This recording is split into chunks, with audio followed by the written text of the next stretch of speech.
Given who's here and who's missing. All right, we are live. It is Friday, March 12th, and we are the Senate Finance Committee, and this is the last day of crossover. So I think we have the bills that we've talked about getting out, and they either come out today or they don't. They don't make it through this year under normal circumstances. So first item is S88, which is the insurance housekeeping bill, and we have amended the captive insurance housekeeping bill onto it. There were just scheduling difficulties, and seems the insurance department's been doing things like helping process unemployment. So, Maria, can you put it up? And I'm not sure, did you do a strike all or an amendment? Well, yeah, I ended up doing a strike all amendment. I thought it might be a little bit easier because then you'll just have one link and all of the provisions will be together.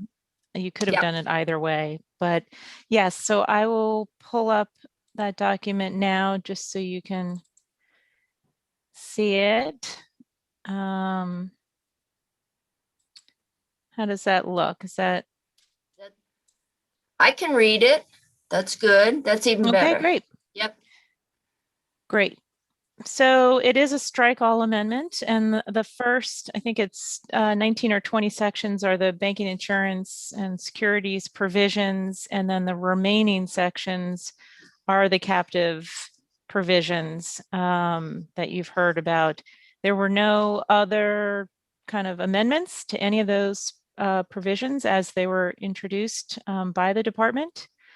So unless you've heard other concerns or there are other questions you have, this should reflect everything you've been through already. Okay.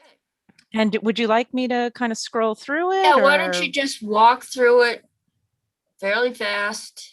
I know Jill is here and David is here. Yes. And I will definitely rely on Jill and David a lot because I just haven't had a chance. We just plural, we made things plural, so. You made things plural, so you have. Yep. So these are terms that can be used for licensed entities in Section 1.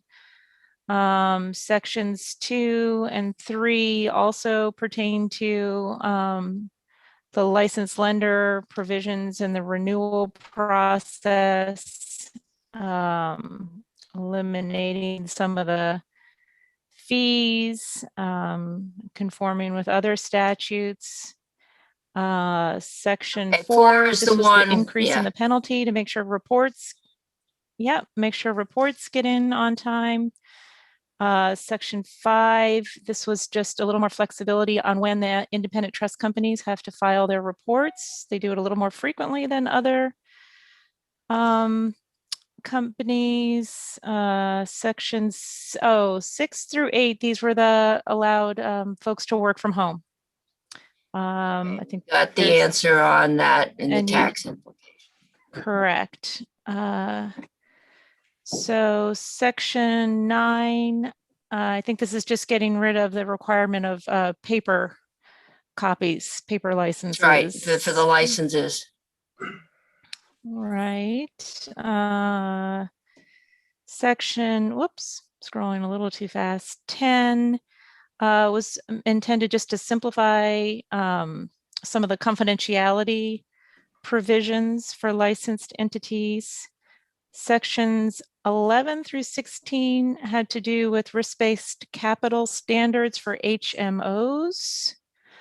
You know, Jen is probably more of an expert, well, definitely more of an expert on these if you do have, and obviously Jill is here. So let's see, let's scroll down, make sure. Okay, let's get to section 17. This is the regulatory sandbox. You've extended the sunset for another 2 years. Section 18 is just specifying that securities fees are non-refundable. That was Then- because sometimes they file in Vermont. Jill, am I remembering that correctly? That sometimes they will file and then realize they didn't sell any in Vermont and Right. I understand that sometimes filers will say that they've done the filing by mistake, but we've already done a pretty significant amount of work on it already. okay, So we don't want to give them the feedback. it covers your cost. All right. Exactly. And then section 19 pertains to the grace period to match the Affordable Cares Act. Again, Jill can answer more, and Jen Carby. Obviously, this is getting way far afield Yeah, well, for me. it's matching up the federal with the federal guidelines. Right.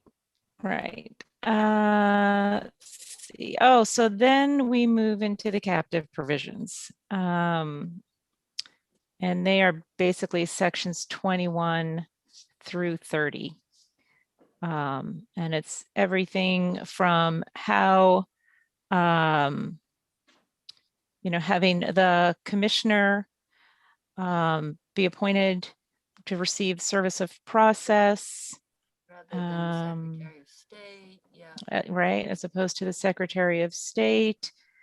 Some provisions concerning the timing, when you have to meet your minimum capital and surplus requirements. What we've done, I believe, and I'm looking for David, is these are 20-year-old statutes. And over that 20 years, we've found a way, we've been doing things a little differently, and this brings the statute in line with what has become common practice, that we now tell you to do X, Y, and Z before you have to put your capital down, rather than put it down first and then do X, Y, and Z. It's really a reordering. Exactly. And they're 40-year-old statutes. Oh, 40. Yeah. Okay. It is just a reordering to match practice and to acknowledge that we can do things online now too. And so don't need to have paper going back and forth necessarily. Okay. That's right. They don't have to file their, yeah, you can just look on the website at the Secretary of State and see if they are duly incorporated. Correct. Okay. And then section 23 is just ensuring that the reporting requirements apply to agency captive insurance companies as well. Then sections 24 and 25. This is where you had a very specific statute that pertained to the conversions of protected cells into an incorporated protected cell. And then you have an existing statute, which is much more general, that pertains to all conversions. So basically what you did is you got rid of the specific, amended it a little bit so that it's fully comprehensive. And now this statute applies to all protected cell conversions. Perfect. So moving down then to, and that's the repeal of the more specific statute of section 25. Section 26, this is the merger provision, actually sections 26 and 27. These are for unanimous mergers and the approval and process. Spell check doesn't like required. mutualizations and redomestications, huh? Right. That's an insurance speak. Nobody else would speak it. So then, yep, So you got it, mergers, and the next, I think it's section 28 is the redomestication. And a lot of this, as Deputy Commissioner Provost pointed out, is modeled after the traditional insurance merger and redomestication laws. So it's actually very familiar statutory language to folks in the industry. Section 29, notice of operation. Dave, you'll have to remind me, is this? This is to match up with the Federal Risk Retention Act. Okay. So that. Okay. The service of process, is Service it? of process, yep. Okay, great. Yeah, That's it. and section 30, yep. And then it's effective on passage, section 31. That was it. And to illustrate the point, we talked today with 2 New York captives that are going to be merging into Vermont captives. So good for us. Good year for us. Okay. Committee, any questions at this point? Would anyone like to make a motion to approve? Draft number 1.1, 3/11/21, 4:04 PM draft. So That a moved. motion to approve? So moved. Okay. Is there any further discussion on this one? I'm gonna do a voice vote unless I've got some negatives. So all those in favor say aye. Aye. Aye. Opposed, say no. I'm hearing no nos. Senator Pearson, are you with us? No. So that makes it 6-1-0. 601. 0-1. Okay. Okay, and I will report that. I'm sure everybody is very excited. So thank you. We voted out one bill. And thank you, David and Jill. And as soon as we get a break, I will get that up. Maria, can you, if you haven't, can you send me the, Madam Chair, yes. forgive me, we need to report the bill That's- favorably as amended. You're right. Thank you. Okay, is that was a motion? Yes, ma'am. Okay, Senator McDonald has moved that we report the bill favorably as amended. Further discussion? If not, all those in favor say aye. Aye. Aye.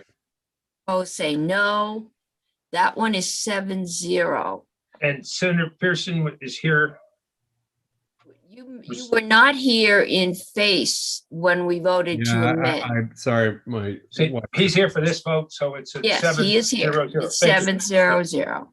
Okay. So that doesn't hold. We are now going back to our favorite bill, which is S1. And I've just sent Ellen an email to ask her to join us. She was in another committee. another meeting. Okay. And Greg, you just asked to be here. Did you have anything after sorting out all the discussion yesterday that you'd like to add at this point? Thank you, Madam Chair.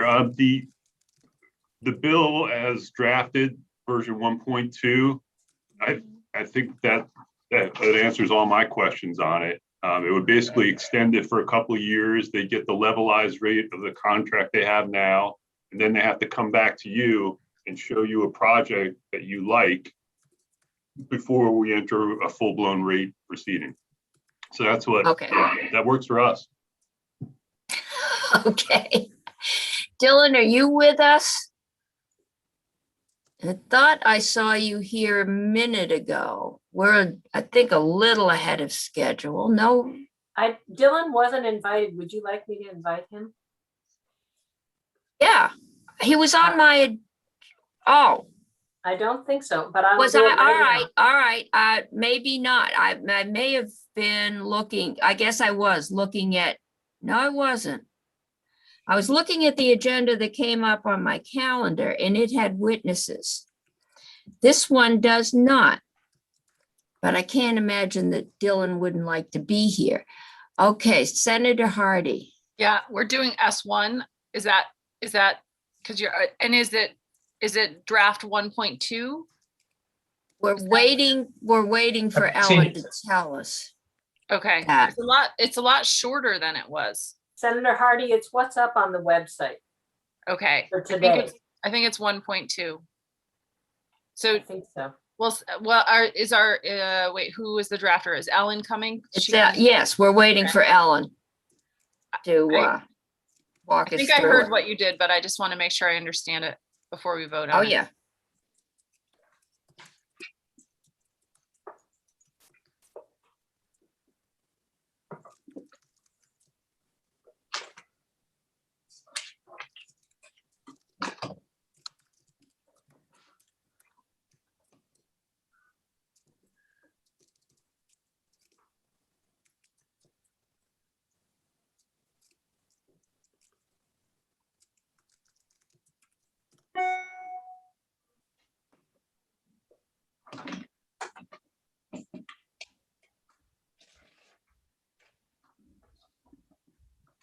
Here's Dylan, Senator Cummings.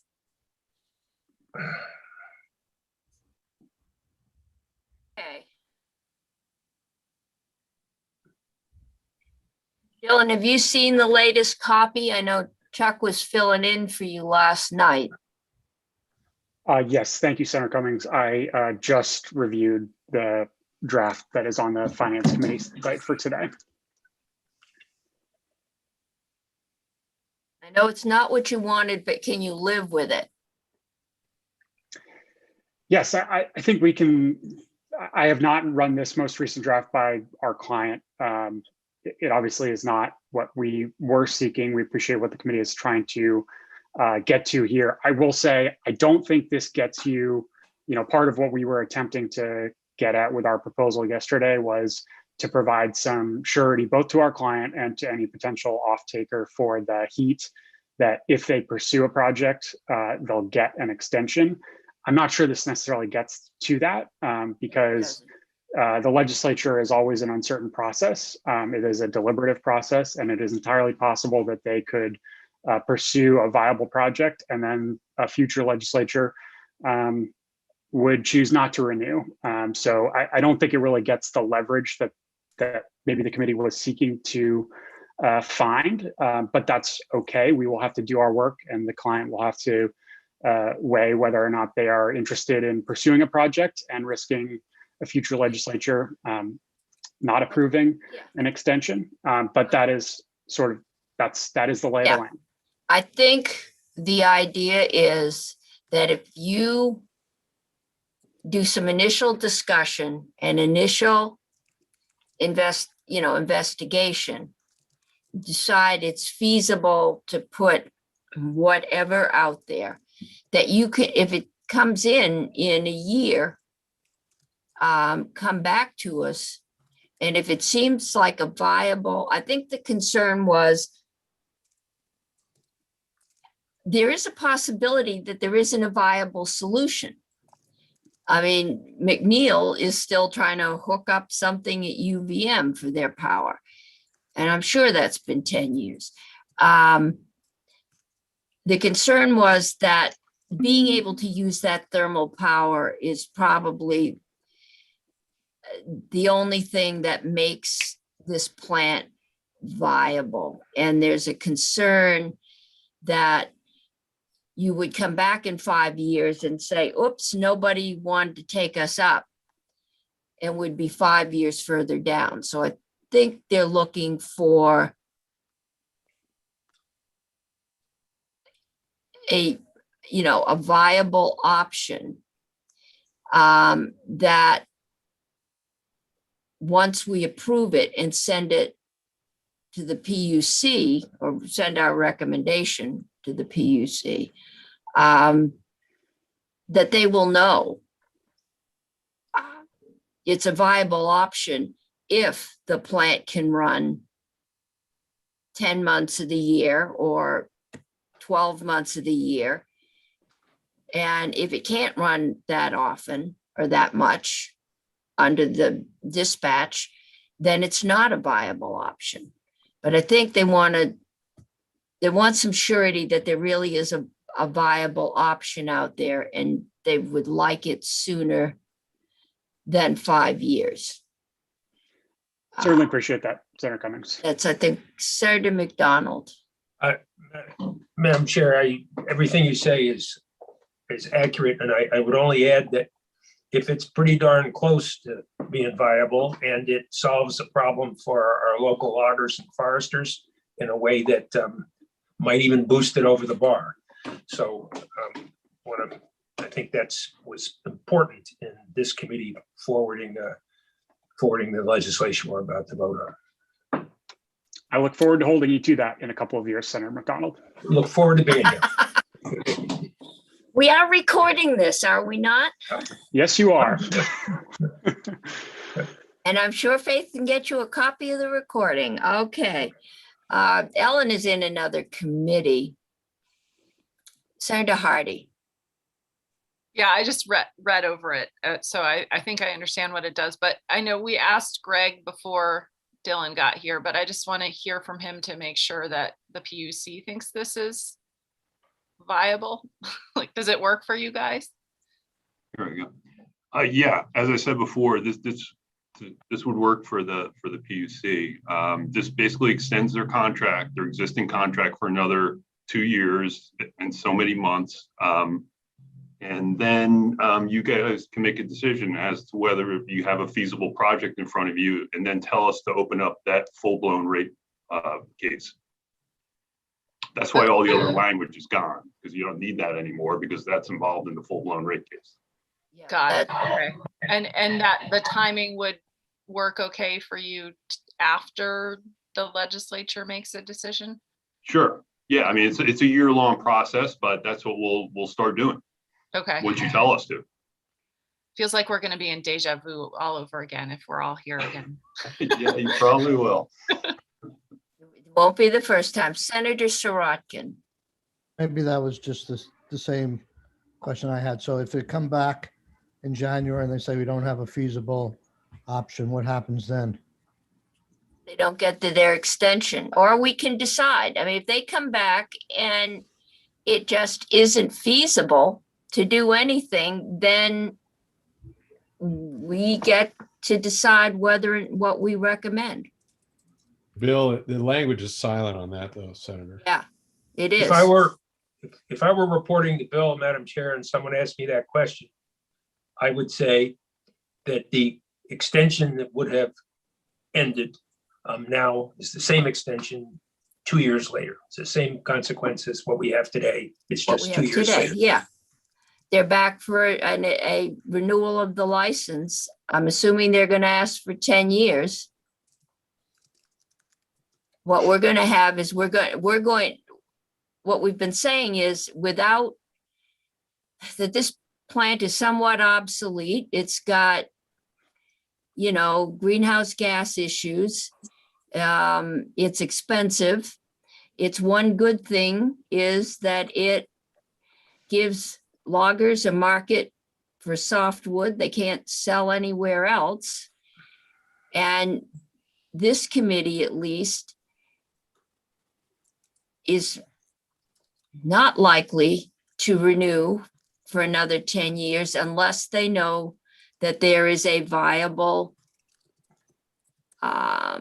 way to use the thermal energy that the plant, it will make it that much more efficient, and therefore and anything that also helps out using up some of that wood would also be looked upon favorably. Is that the implication of Section 3? That this committee, if they don't come back with anything, that this committee It is not gonna- silent.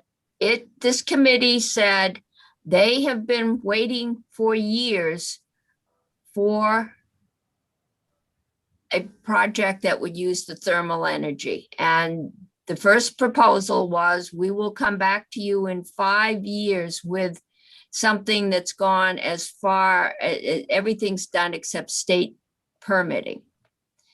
And we yesterday said, nope, because, you might just come back in 5 years and have nothing.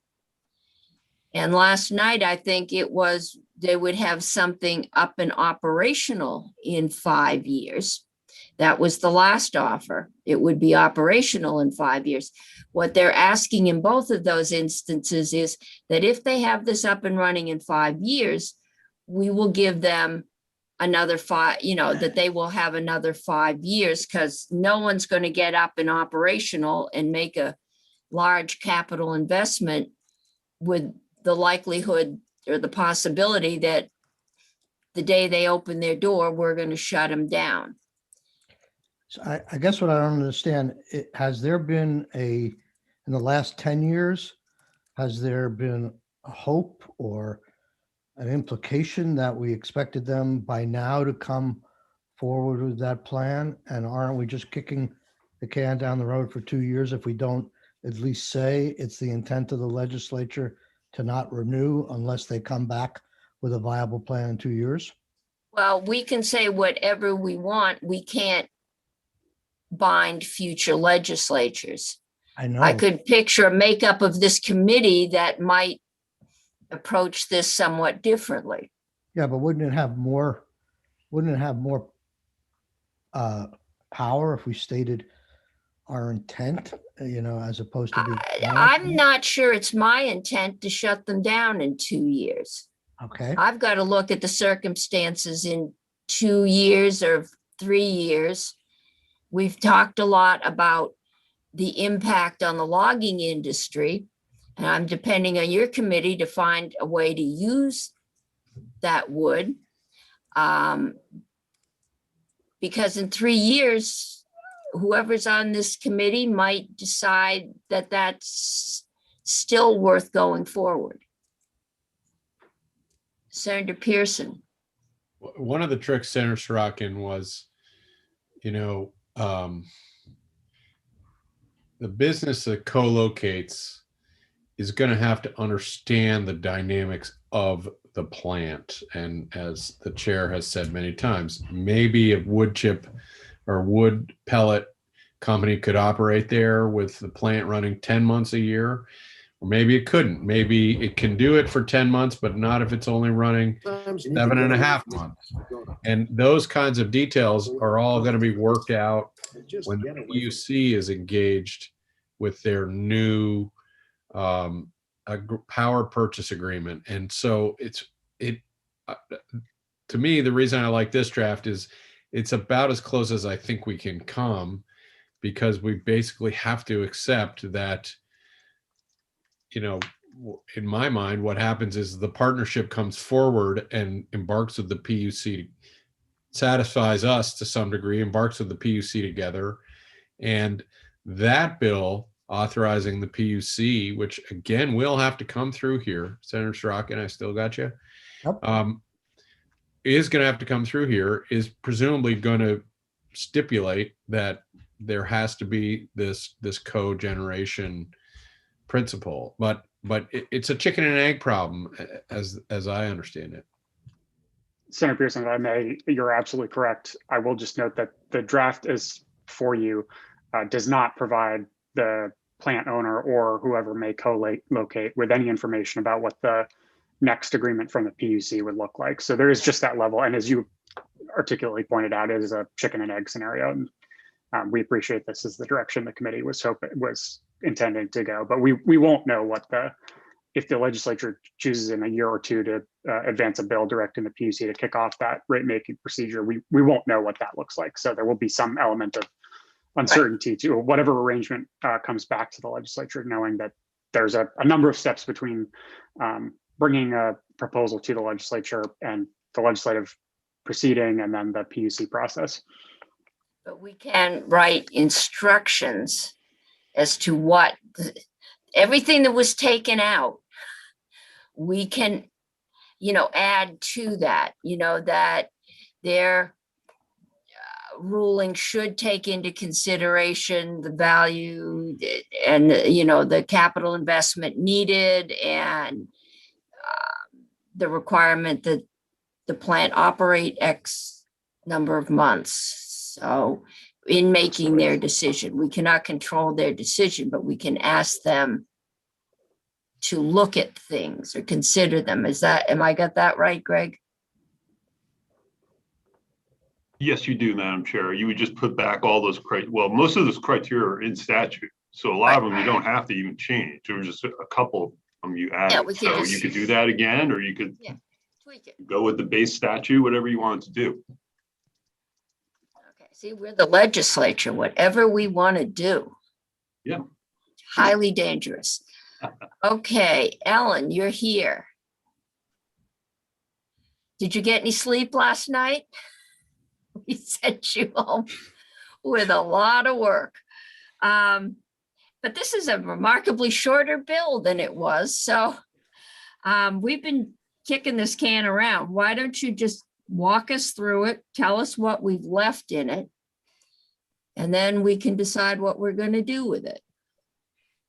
Sure. Ellen Tchaikovsky, Office of Legislative Counsel. So the draft that I created based on last night's discussion on this bill is on your website. It is draft 1.2, which I know is probably a little confusing, but so it's under my name and I'll put it on the screen. And as you said, it is a lot shorter. So, I was trying to combine the things that I heard. And so if I missed the committee's intent, please let me know. So this is a strike all amendment. You're amending 30 VSA 8009, which the baseload renewable power portfolio requirement. So the change to the definition, inserting the actual output is in here. And then on page 2, there's this in subsection B, there's the change that was discussed weeks ago is still here, the rephrasing of this first part of the sentence. But the obligation created by this subsection shall cease on November 1, 2024. And so this is the obligation for utilities to purchase their pro rata share of the baseload renewable power portfolio. And so that is extending the obligation to 2024. Which is basically extending the present contract. Right. And so in order to do that, I had the language in section 2, which the underlying language was in your bill S1 there's a slight tweak so that this is to extend the current contract. So all decisions and orders of the former Public Service Board and the Public Utility Commission in the matter investigation into the establishment of a standard offer price for baseload renewable power under the Sustainably Priced Energy Enterprise Development Program, number 7782, shall remain in full force and effect through October 31st, 2024. For years 2023 and 2024, the purchase price shall be the levelized value determined in docket 7782. So I think that's what the committee was discussing last night, is extending the current contract an additional 2 years. So yes. That, so as I mentioned when we were leaving, there's some legal trickiness that's happening here because there is the statute, but then there's also the order effectuating the statute. So I wanted to make sure that the PUC's order remained in effect. And if that is your intent to extend the existing one, that's this language. I believe that was our intent. Yes. Okay, Greg, do you have does this do it? Yep, that is exactly right. Okay, so we're on a roll. And so then finally, this new section incorporates the discussion yesterday about reporting back to the legislature. So on or before January 15th, 2023, the owner of the baseload renewable power plant subject to 8009B shall report to the General Assembly on whether a project utilizing the excess thermal energy generated by the plant has been developed and is operational, or when a project utilizing the excess thermal energy generated by the plant will be operational.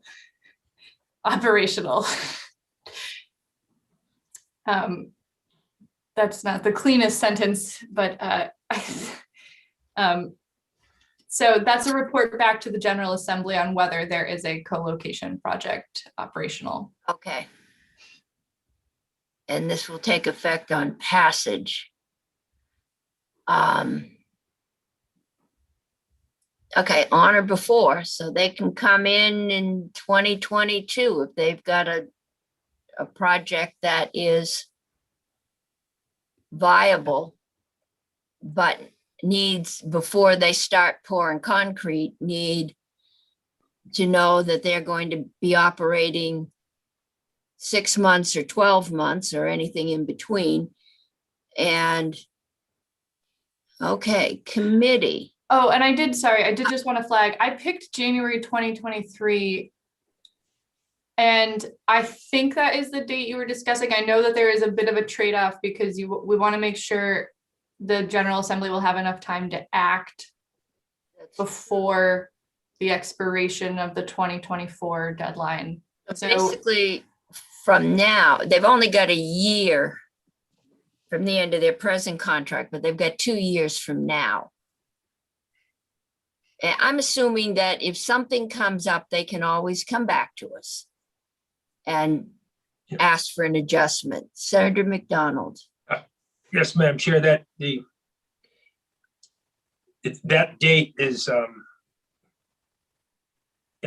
I believe that were they to come to us at that date or another date and say we're a couple months away from doing something, and that we are prepared to say, well, we'll give you the time to do that.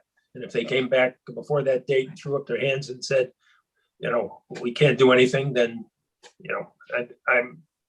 you can make that date anytime you want, anytime that it's useful to the plant. But whoever is here at that time will make a decision. Yep. In this world, we may be back to nuclear or fusion. Wasn't that the new thing? Okay. Madam Chair. Yes, Senator Brock. One thing that I have been wondering in the background is whether or not, the sole burden for solving this problem is being placed on the owners of the plant. But the problem obviously is a larger one. The problem involves our loggers, it involves the use of forest products and so on. And one of the questions I have is whether or not in the interim, regardless of what the owners come up with, because the future legislature can say yay or nay, there are problems with the plant and what it does, even if the thermal energy is used. And so my question is, would it be useful to set up some contingency planning that is under the supervision of state government rather than of the plant owners at the same time, so that simultaneously we don't wait until this is over and then are faced with kicking the can down the road yet again, but a contingency plan to say, in the event that this doesn't happen, what could happen to the loggers? What could happen to the wood? What's the plan for getting out of this mess? Senator Surratt. Different legislation. I've been trying to kick that can to you all week, so. So I appreciate that comment. I sort of feel the same way. I agree with the chair. I may, in 2 years from now, if I was here, not vote to close the plant because we still have these pressures of the logger, the workers, the wood, the forest, and I'm not sure that our interests in those things are necessarily comparable or necessarily fully shared or pressure on the owner. The owner's obviously looking out for their shareholders. We heard some stories about Maine.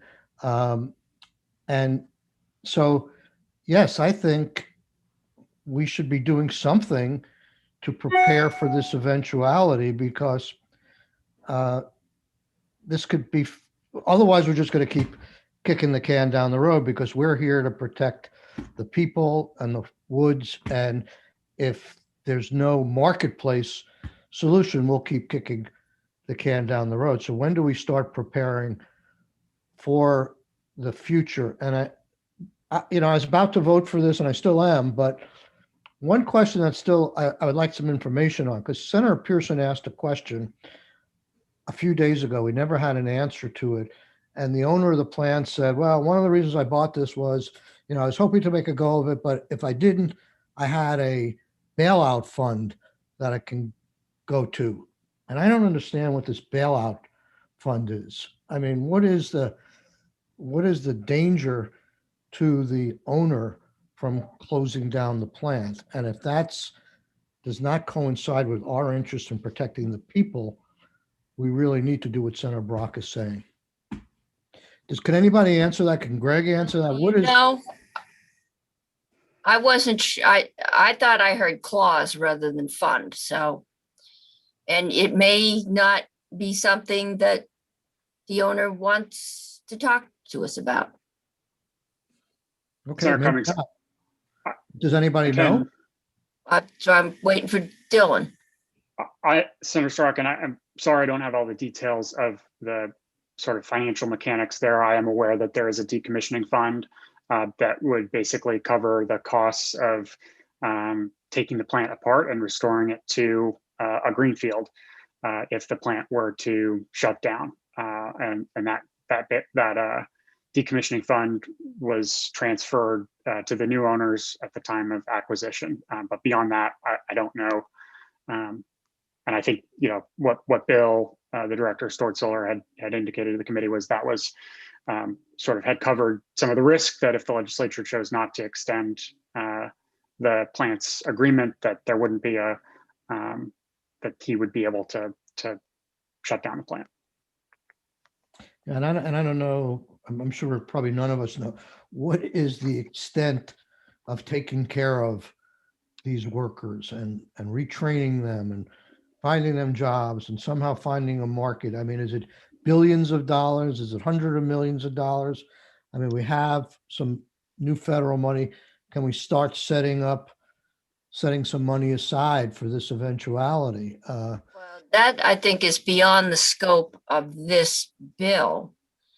But I mean, that really is an economic development bill, and Maine, New Hampshire, and Vermont have been trying to deal with this since the paper mills started to close down. And I don't know that anyone has found a solution yet, but it's hanging out there to a significant number of people in all three states. I'm going to go to Senator Brock and then Senator Hardy. Well, this whole decommissioning fund, again, raises the very question that Senator Siraki was talking about. If the owners find that this is not feasible to solve it, and then they apply their decommissioning fund, that decommissions the plant, returns the soil to where it was before, but it does nothing to solve the economic problem, and it does nothing to solve the issue of what happens to the workers and the forest business and the logs and so on. And I believe to this particular bill, I don't think we should wait one more second. I think we should add to this bill a provision that charges someone. And for lack of anybody else right now, it may be the Commissioner of Forests and Parks, with the responsibility to coordinate with other agencies of state government to create a contingency plan and deliver it to the legislature by a date certain. And I think that date certain ought to be a year from now, so that we have it in hand 2 years from now when we get an answer as to what's happening. Okay. I can almost hear the commissioner screaming at this point, but Senator Hardy. I completely, Where's our money?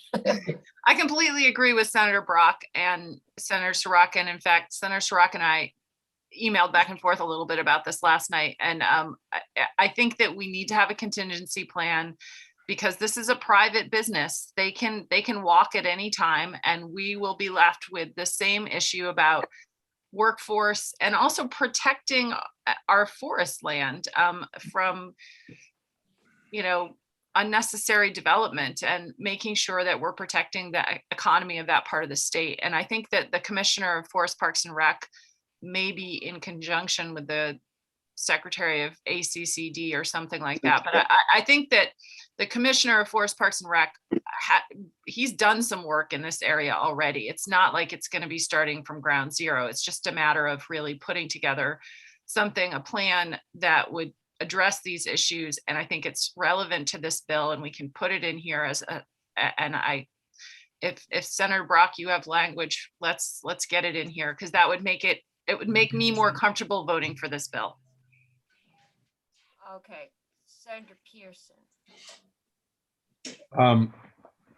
So it's 2:20. If people have language, we should see it. We're gonna either move or kill this bill today. The forestry industry has been hurting for decades. And, we're all concerned about it. That's why we've taken a lot of testimony and put time into this bill. But this plant does not represent make or break for an entire industry. This is an industry under enormous pressure. And, this is like maybe stemming the bleeding on one patient in a field filled with hospital patients, as far as I can see. So I don't think we should go too crazy here. I think the concerns that everybody's expressed, I share. It's really hard to write a contingency into legislation. What we're trying to say is if you haven't figured out how to pair with another entity, you'll come back and admit your failure as you're asking for a 10-year renewal. Right. I mean, shame on us if we can't remember that from two years from now. Maybe we won't. Maybe the dynamics will totally shift. Maybe the wind power coming from offshore Massachusetts will make this an absurd conversation to have. We just don't know, but there is a limit to how much we can predict and bind ourselves to out into the future. And I'm all open for whatever language people want to put forward, but I think the scale of what we're talking about, is just kind of not really fitting the problem. They are also, by the way, you keep suggesting Senator Sorokin should fix this in his committee. Working Lands has put a lot of money into the forestry business, trying to in the last few years. Senate Ag has pushed forward, and we've successfully changed a lot of workers' comp rates for foresters. I mean, this is not the only place that we're going to face this. This is an industry that's hurting across the board. Maybe we can do some things to help them. We already are doing some, but I hate to see this wood burning plant to be a proxy for whether or not the Vermont legislature has saved the forest industry. Okay, Senator Hardy. Senator Pearson, you're absolutely right. And you and I talked a lot about forestry and ag. And however, one of the arguments that we keep getting for why we should extend this plant's life is because of the loggers in the Northeast Kingdom and the forests in the Northeast Kingdom. And I don't necessarily think that the solution is about logging necessarily. There could be other solutions that are about not logging and doing something different for economic development. And that's a possibility. And you're right that this is a small drop in the energy bucket and the forestry bucket. But if we're going to continue to get that argument for why we need to keep this plant open is because of saving the logging economic viability in that area of the state, then we have to have an answer to that. And I think that's why this is appealing to me, because maybe the answer is you don't need to do that. There's this other thing you could do. And we could at least get more information before we have to face this, we or our predecessors, what successors have to face a decision in 2023 again. It just feels like it's a kicking the can down the road, just feels like the wrong thing to do. And yet that's what we're doing. Okay, could we just add a phrase that says on or before, and I've lost the thing here because my screen keeps going out, on or before 2020, no, they're coming in 2023, right? So 2022, next year, the commissioner or secretary of ACCD, in collaboration with the Commissioner of Forest Parks and Recreation, shall report to the Committee on Finance and Economic Development, and whoever their counterparts are in the House, on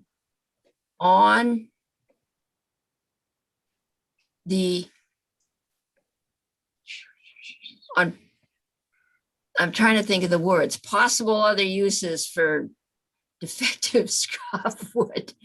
On other, yeah, on, A contingency plan to remediate the negative effects in the event that the plant is closed on, you know, or the plant is not viable to continue after whatever the date we put in for the 2 years. okay. Do what he said, it's much more elegant. Reducing the economic impacts on the forestry industry if the plant The is not forestry viable industry and its workers. and its workers. Okay, Senator McDonald.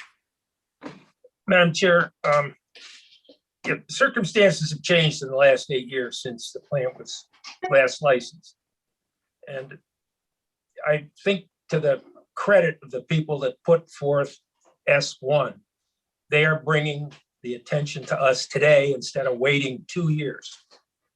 In the last 2 years, the circumstances have become less favorable for the plant, for its workers, and for our local foresters.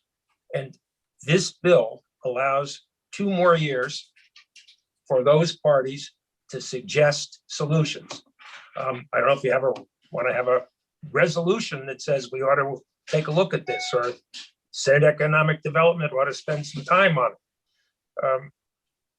If we could start demanding studies on this bill, it's going to go to appropriations, and we'll get into that. No, we're not hiring out a study. We're telling us the ACCD will report back to us. That should not send it to appropriations. The Commissioner of Forest and Parks has said he's eager to work on this. ACCD, I'm sure, would be eager to work on it. Our question is, do we let nature take its course and have the place closed down? Do we give them additional time to deal with the unfortunate turns of events that have made it more difficult for them to get a license renewal? Or do we do nothing? So we're not going to solve the problem, and I'm amenable to, I would agree with anybody that has a suggestion on what we ought to do, but meanwhile, we should be doing a 2-year extension to let them, all parties, be interested in solving this. So. Okay, does anyone object to putting a phrase in here that says that while we're sending these folks out to study use for their thermal heat, that we will be looking into the issue of the impact on the forestry industry and the foresters, or is that a problem? No problem at all, Madam Chair. That's what. Thank you. We're all in agreement. Yeah, that's what needs to be done. Well, I'm not sure Senator Pearson is in agreement, but I mean, I'm fine with it. You're saying ACCD or Snyder, or who are you? I think it's economic. It should go. ACCD has got the ability to do economic development. That's their thing. They should be working in collaboration with Commissioner I Schneider. think that's fine. I would be glad to, I mean, we have to vote on this. The worry that I have is that we're going to embarrass ourselves because something tells me when the half dozen paper mills shut down, we did a study and, you know, it's just kind of silly, I think, but it's the right motivation. And if the state hasn't done it yet, then this will be a brilliant move. But something tells me we have already done this. And I think that they are perfectly within their rights to come back and say, as we said I mean, this committee hasn't seen those reports. If they want to pick up old reports and say nothing's changed, these folks are doomed. They can do that. But I think just getting a report back to us so that whoever makes the decision in 3 years knows what's likely to happen, and they can do the cost benefit balance, whatever they want to do at that point, but they'll have the information. Okay, Ellen, can you draft that up? But we've got you on, have we? Next, right? Yes, I am up next technically. But I'm wondering if we could move those bottom, Faith, you said there was an issue with, You could move S94 up. Anthea is now free, but Tucker is not. So we have to keep okay, this on the so road. let's move 94 up. We can talk with Anthea. That is the cannabis excise tax bill. We can move that up.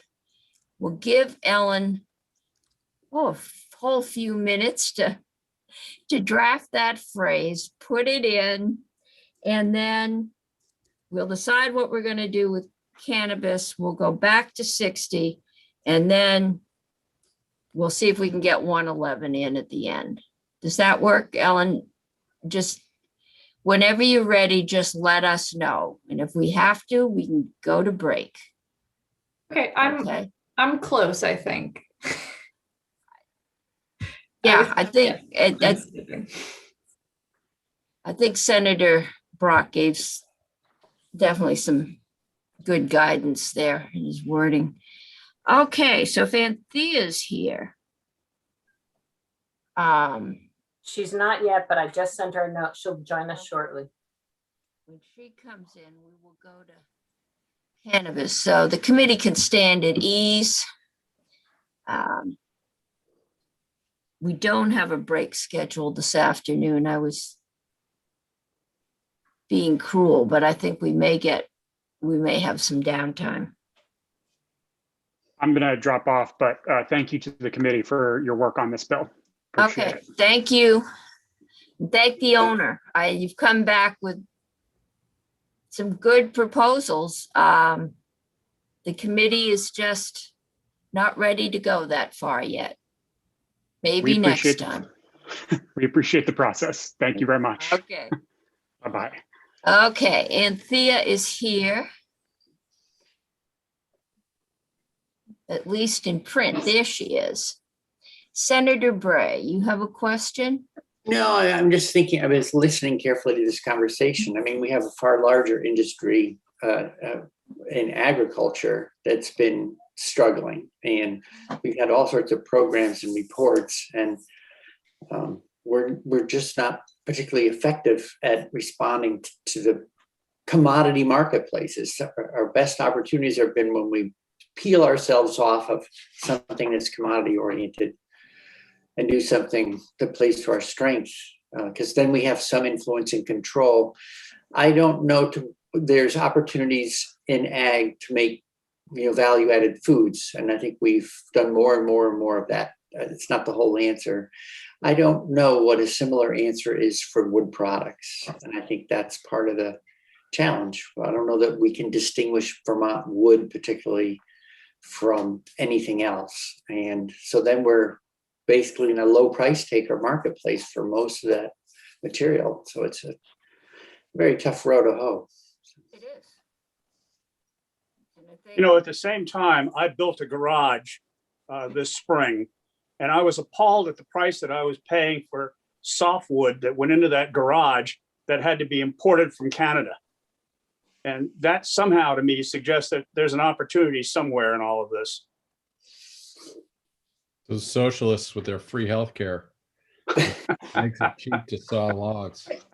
Well, right. They also have subsidized state-of-the-art sawmill facilities that are, we couldn't come close to matching, like, you know, multi-million. Guy with the sawmill in the back of the trailer that you can import into your backyard. I've got 9 acres and supposedly there's some really good wood up there, but it's so steep and so wet, it can only be harvested with horses or llamas. We've gone so far as to get a permit to keep a horse in the backyard.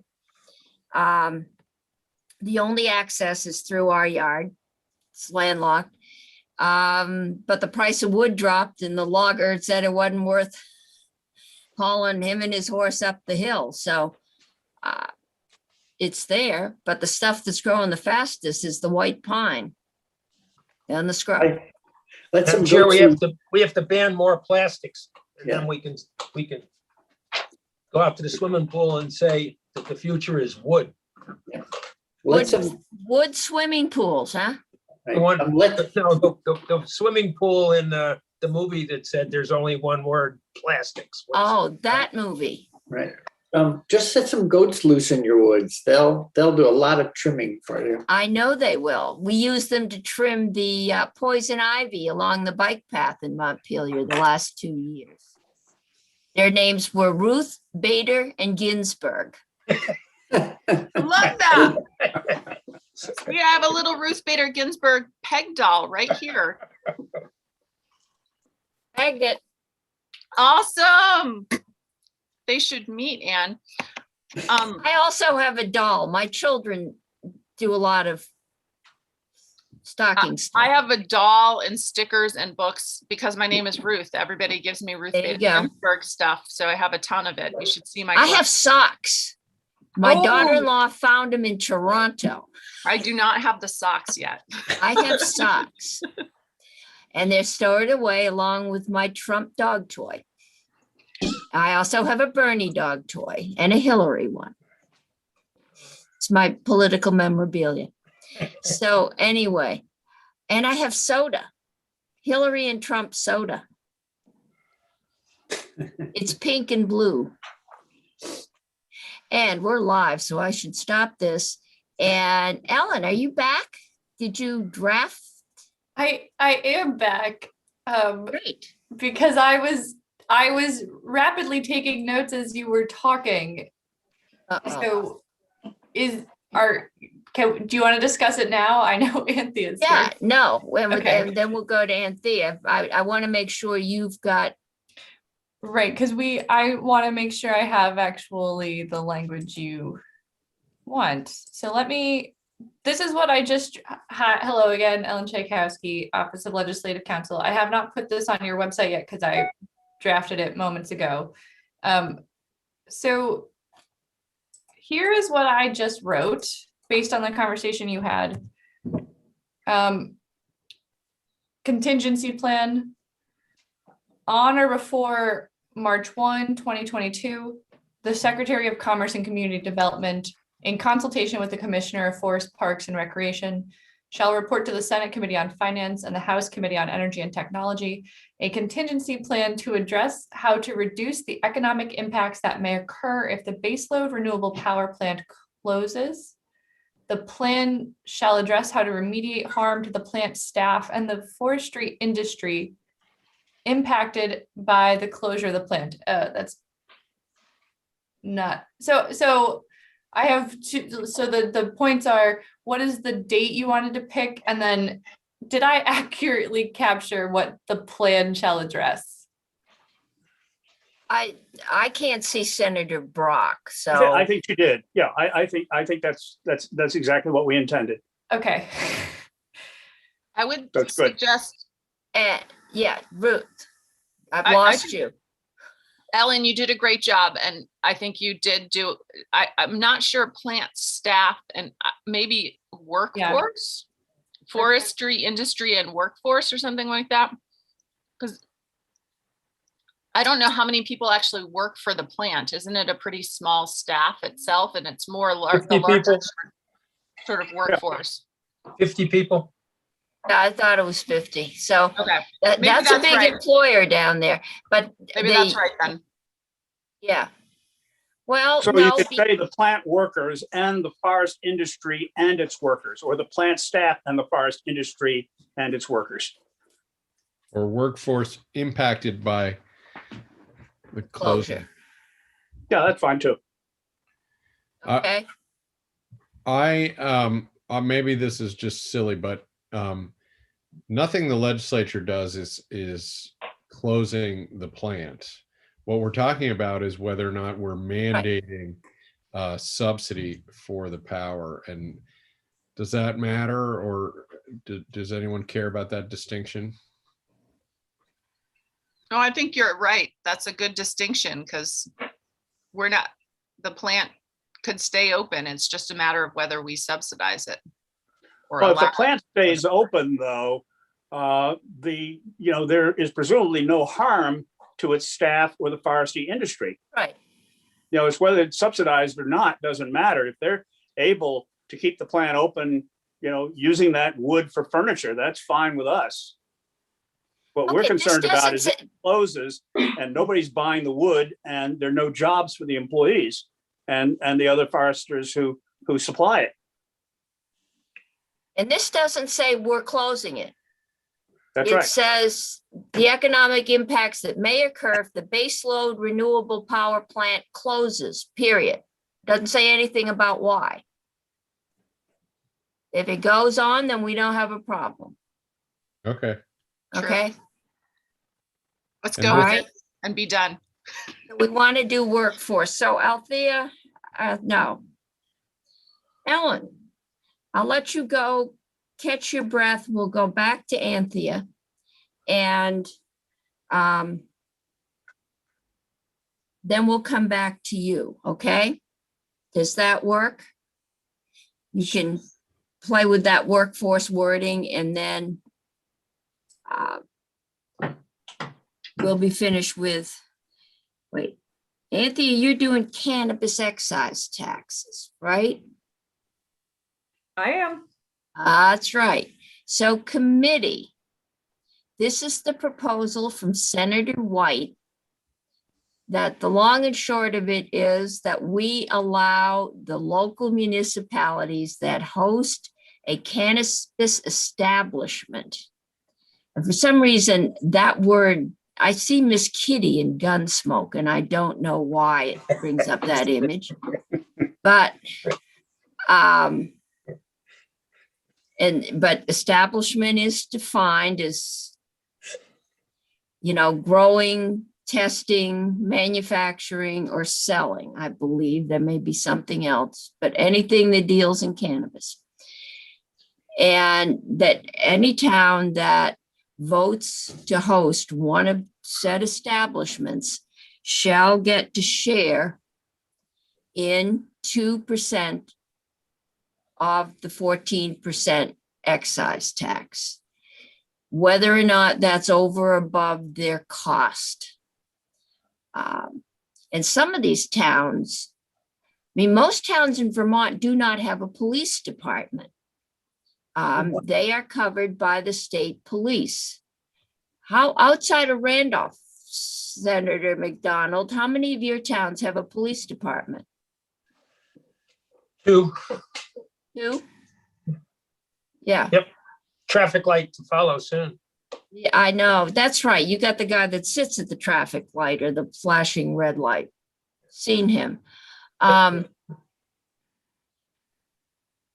So the burden will fall on the state police if there's law enforcement issues in a lot of towns. And some of the rural towns may have growing facilities, but not retail. They may go there. So thoughts? Senator McDonald, you look I'm puzzled. just, Madam Chair, the money goes to the general fund and the state decides what to do with it. Law enforcement, this is legalizing cannabis instead of having it illegal. If anything's going to happen to police enforcement, is they're going to have less work to do because they're not chasing down and finding people and searching their cars for cannabis and putting them in jail and on probation and in social rehabilitation places. This is Still flying over the cornfields. Well, we can guard cornfields too if it's sweet corn.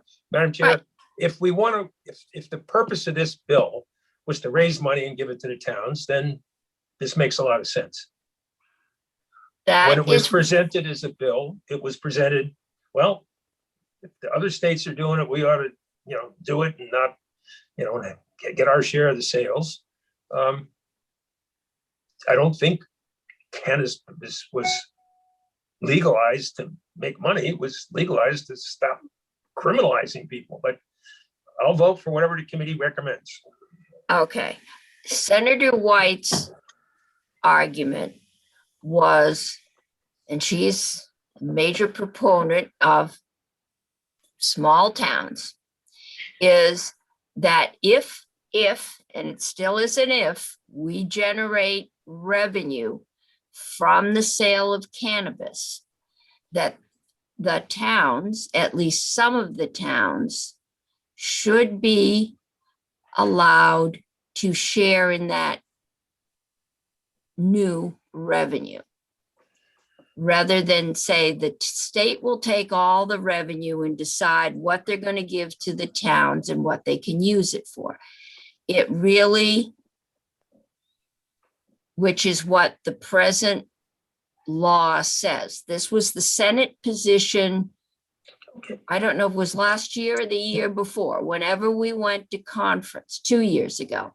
This was the Senate position, right? Yes, but I wasn't saying it was 2 years ago. I was saying both 2 years ago and last year. It was and last year. So she's setting us up for another run-in with the chair of Ways and Means. And, or we can give it a year off, or we can just sit on it. And if we decide we want to move forward, we can stick it on a miscellaneous tax bill. So Senator Hardy. So we have this bill and we also have 111? So S94 Yes. and 111 that we just got this week. They both deal with potential revenue sources for local towns. And I am all for exploring that option. I think, it's a good conversation to have. And however, I don't feel like I'm anywhere close to ready to voting either of these bills out today. I just feel like we haven't had time to talk about them. And while the cannabis bill is similar to what, or almost exactly what the Senate had in our version of the bill last year, I just feel like we should be looking at it with fresh eyes and considering it. So if there are other options for potentially putting these bills on other bills after crossover, or taking a break and doing them next year or whatever, I guess I just don't really feel like I can vote these out. To me personally, I couldn't vote for them today. I believe this is crossover. Now, crossover, the second year of the biennium means the bill's dead because everything goes away at the end of the biennium. We can work on this bill and send, and I think, yes, I'd feel much more comfortable looking at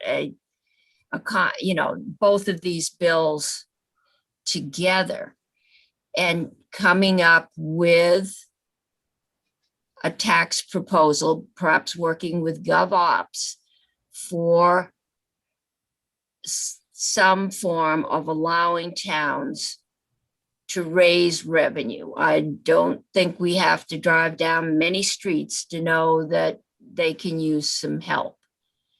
And I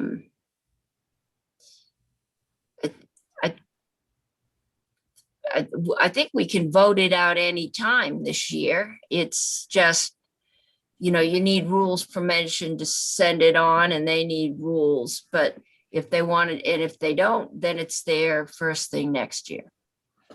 So, Anthea. The one thing I would, so for the record, Anthea Dexter Cooper from the Office of Legislative Counsel. The one thing I will point out is, and I think Michelle can talk to you more about the timeline and the rollout and the delays with the board not being up and running yet. This language was going to go into effect on March 1 of 2022 to align with when the other tax language would go into effect, because that's when it's possible for the first retail sales to exist. So I'm just mentioning that as a timing consideration. But I know when all things involving the regulation of cannabis timing comes up, there are a lot of moving parts, and it's not moving in the same timeline that it was expected that it would. Yeah. Senator Pearson. Just to build on what everybody's saying, I actually think the timeline contemplates a May 2022. So there's zero impact, even if this was law today, for at least a year. So I think we should wait. I think strategically, if we mean to push this, we'd be smarter to add it to something that ends it up in a back and forth with our counterparts. And for all those reasons, I don't think we need to worry about this today. I would see it as just a part of a larger cannabis bill. I still think we're going to have to deal with fees around the permits this year.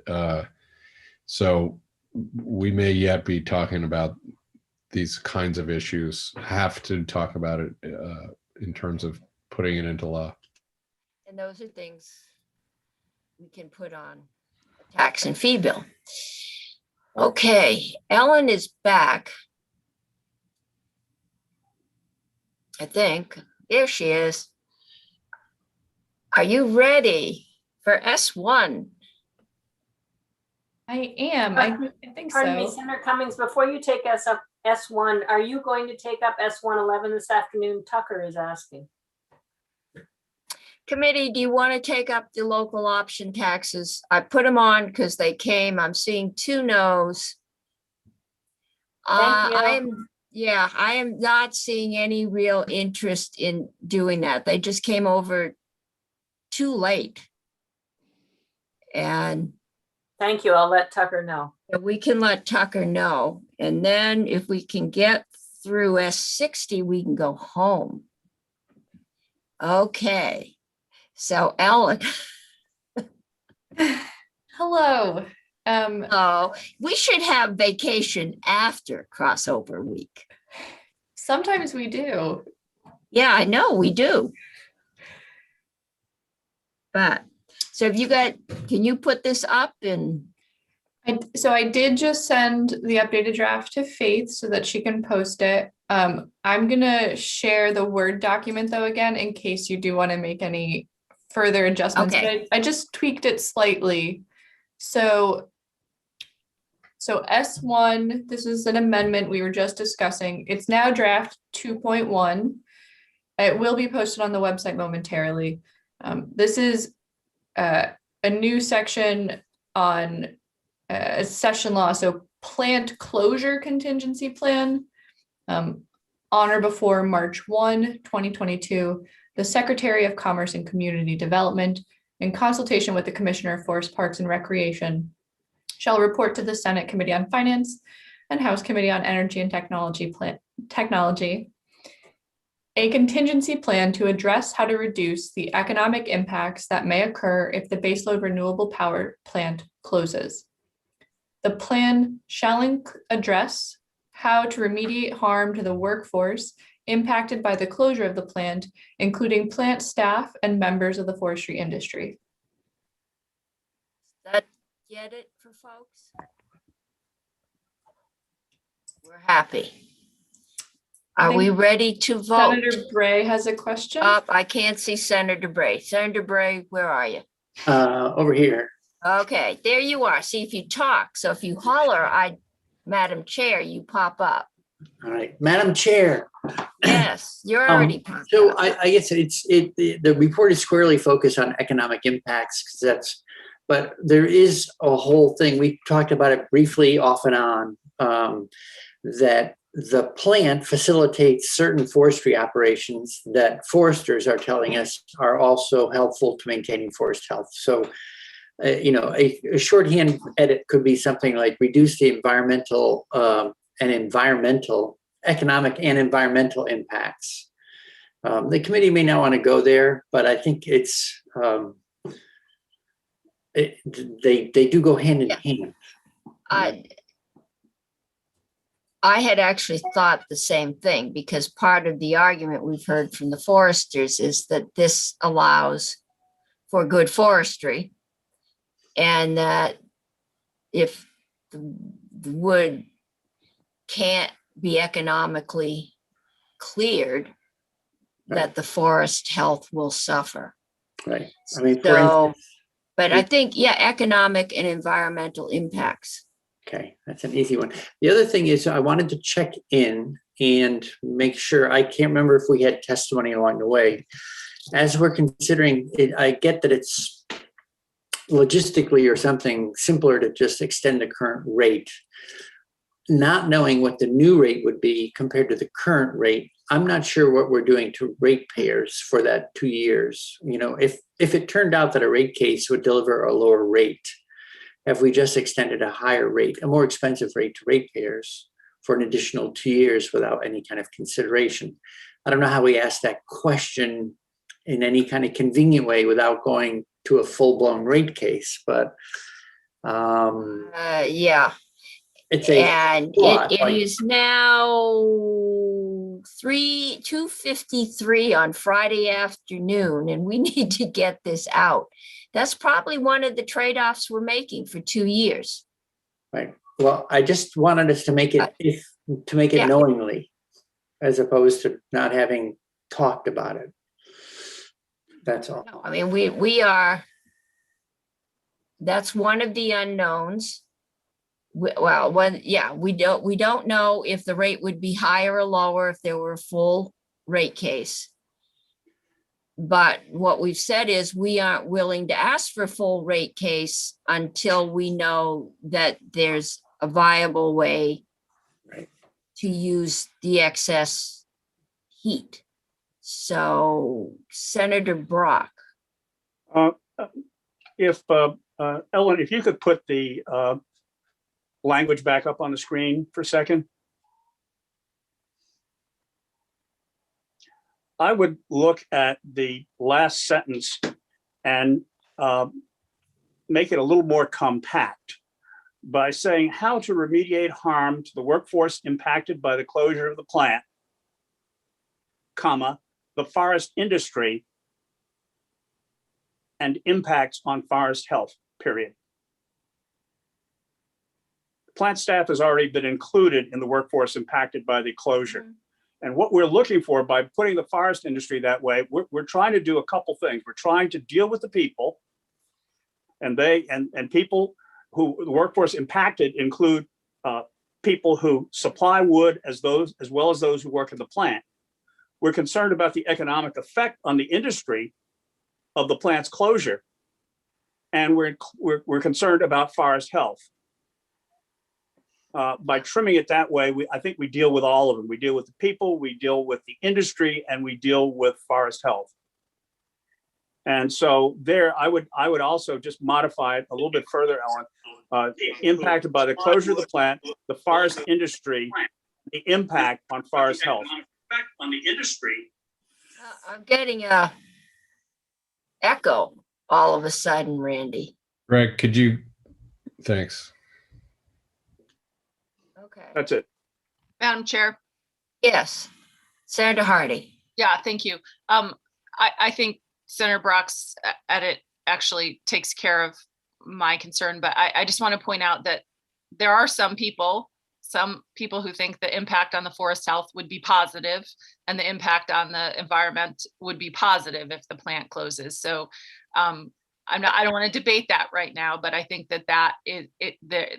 it's entirely possible that the environmental impact is a positive one if the plant closes, not only from greenhouse gas emission point of view, but from forest health point of view. But I think Senator Brock's language takes that into account because it doesn't say mitigate, it just says impact. So impact is neutral. So thank you for that, Senator Brock. Okay.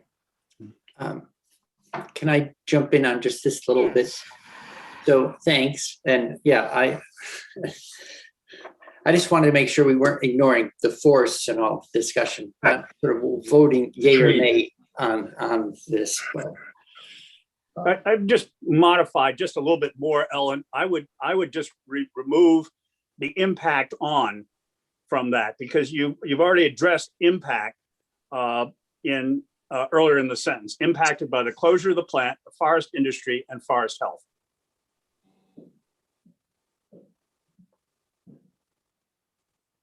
Senator Pearson. I don't really care, but we're reporting a contingency plan to address how to reduce the economic and environmental impacts that may occur if the baseload power plant closes. We are going to reduce environmental impacts if the plant closes. So I'm not sure that's well constructed, right? The concern sort of is how to keep it open and reduce environmental impacts, I should think.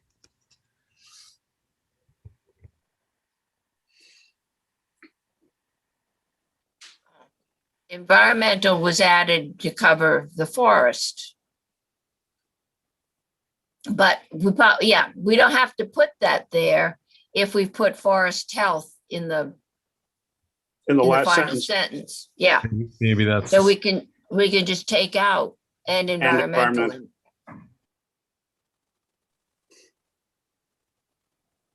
Because we've covered the forest health. And less is more mode. This is drafting by committee. This is it. Okay, are we ready, folks? I guess I need to holler, make my Hollywood. Yeah, you do. You disappeared again. Mr. Faber is here. I wonder if we could ask him that rate impact question, just so that I've heard something on it. And I don't know if he can answer, but I'd feel better if we talk. I know if Greg was here because I saw him just come in. Yeah, I'm here. I'm here, Madam Chair. I didn't catch the question though. I kind of switched from my computer to my phone. Sorry. The question was that in delaying for 2 years, allowing the present contract to extend, are we possibly, by not having a full rate case at this point, keeping ratepayers paying a higher rate than they would have if you did a full-blown rate case? Not necessarily, probably not, because what the language does is it puts the contract for those 2 interim years at the levelized rate of the 10-year contract. The 10-year contract escalated from year 1 to year 10. So basically you're paying them the average contract level. So that should be fine for a 2-year period. I don't think there'll be any real differential. Great. Thank you very much. Yep. Committee, are we ready to vote? Can you see me, Madam Chair? I can see you now, the minute you speak. Oh, okay. I'm sorry. I feel your pain, Madam Chair, being a chair myself. Try to get. But what are you going to do to me, Senator? No, I'm not going to draft by committee. That's not my issue. I'm just concerned with the conclusion that this will not send the bill to appropriations, and we haven't asked anybody with how big the study is or the cost of it. And I wanted one thing that could make that potentially better. I wanted to ask Senator Brock. I fully support us doing something like this to start getting at what may be the likely eventuality. But I'm wondering if we put the date out a little further, that may put the burden on, be a little bit less on these agencies. I mean, if they were standing around here, they might say, what are you asking us to do here? And I deal a lot with ACCD, and they're always pleading for money. And this year they've been really straight out. So I just raised that. I mean, you seem to be fairly certain, Madam Chair, that this would not cause it to go to appropriations. It's not asking for an appropriation to pay for an external study. Okay. If ACCD comes in and says, you have to take this bill because we can't do it, then they could. What Approps usually does is strip out the study and send the bill. And then at the end, they look at how much money they've got. But they don't usually kill the bill. Okay. Unless it's spending millions of dollars. They strip out all the studies and stick them on the bulletin board until the end. Okay. Well, admittedly, we're doing this at the last minute. We haven't consulted with the agency, and I'm sure they're going to scream, and rightly so, bloody murder. But I think that they have the opportunity in the House to deal with it. I do too. Okay. Can I get a motion? Madam Chair, what draft are we proposing to amend? Just so Let's see, this is 2.1. draft 2.1. At 2:47 this afternoon. No, we're gonna make it 3:03 because I just changed it. Okay. So at this point, all right, so we have a draft, there's a question, Madam Chair. We have a draft that we reviewed with the language that was just proposed now in that draft. Is that correct? Yes. Okay, so the clerk is ready to do his job. Okay, so this is a strike all, right? So the first motion would be to amend S1 with draft 2.1 at 3:03 this afternoon. Senator Bray. So I move that we amend the underlying bill with draft 2.1, timestamp 3:03. Okay. Is there any further discussion? If not, all those in favor say aye. Aye. Aye. Opposed? I'm seeing 7-0-0. Zero. Okay. Now I need a motion to approve as amended. Yeah. So move, Madam Chair. I think Senator Bray was trying to move it. Senator Bray moves, Madam Chair. No, let's see if Senator Bray was trying to move it. Well, I was trying to be We were in helpful. committee room. I'd be throwing gum right now. Come on. We have a very expeditious clerk. Anyway, so yes, I was going to move that the bill so amended be voted out favorably. Okay. Is there any further discussion? If not, all those in favor say aye. Aye. Opposed? Hearing no nos, I'm going to call that 7-0-0. And who would like to report this one? Madam Chair, I would volunteer to report it, but if you don't pick me, I would understand. Anybody else have a burning desire? I know Senator McDonald reported this bill last year. Okay, Senator McDonald will be the reporter. Since we're not doing 111, would you all like about a 10-15 minute break? Because we're coming back to do municipals, or would you like to plow through municipals? I'd like a break.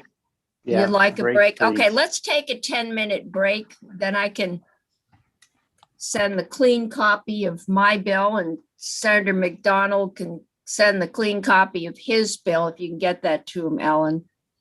And Ending we'll have live stream so now. and live